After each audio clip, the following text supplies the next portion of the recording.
Hey friends, if you encounter the error, a critical error has occurred and the process must be terminated while trying to play Valorant, then try the following solution.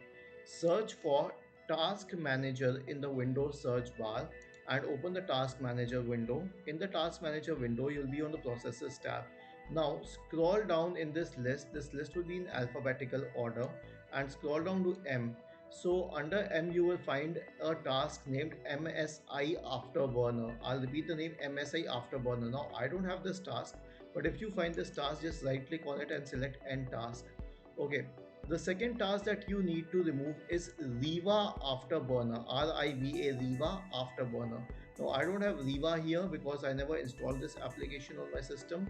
But if it would be available on your system, it would be somewhere here, and all you need to do is right click on it and select end task as well.